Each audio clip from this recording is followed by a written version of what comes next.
I deliberately didn't record a third video last night because I was interested to see what happened with the Rochdale by-election.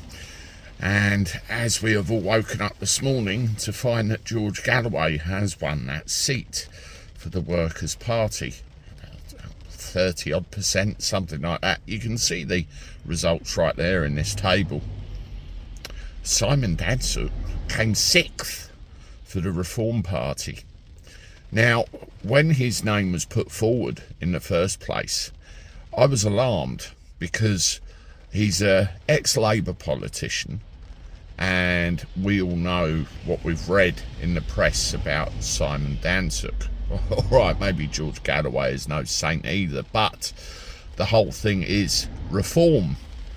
Reform, root and stem, reform of our way of governing this country. And you put an ex-Labour politician in place in a seat that, you know, let's face it, he was never going to have an even Stevens chance of winning. Richard Tice has come out of the blocks having a go, saying, oh, there were threats, there was this, that and the other. That was quite well documented, wasn't it? We saw that. We saw all that. But at the end of the day, the basic message is, if you want to reform politics in this country, if you want to reform government in this country, you can't put in place politicians from other parties. They can't be a safety valve for disenfranchised politicians that have ended up out of Parliament for one reason or another and trying to fence their way back in by some other means, i.e. reform. I think it was a very bad decision putting that individual in place there because, as I always say, reform must mean reform. If you agree, subscribe to the channel. Now, I've never made it a secret that I am completely and utterly disenfranchised with the whole thing, you know, particularly where I'm starting to look at this situation with the veterans and the way that they're being messed around with the Armed Forces compensation scheme. It's yet another mismanagement by this government. Richard Tice could put people in every single seat in this country.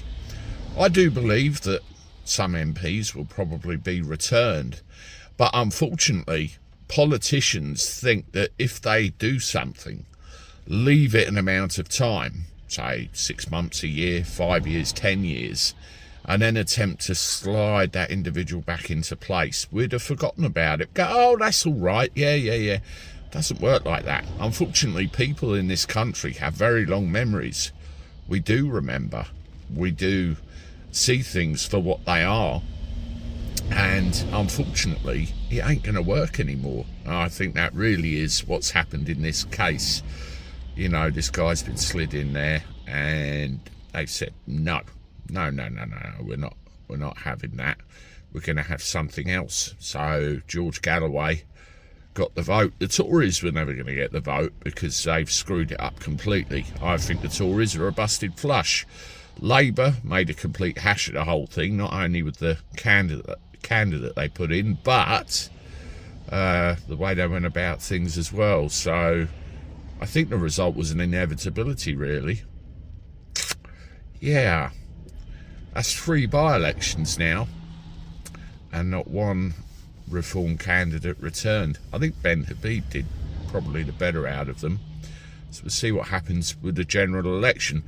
But one parting thought: there's so many people in this country, so many, that still think the only chance anybody has is Tories or Labour.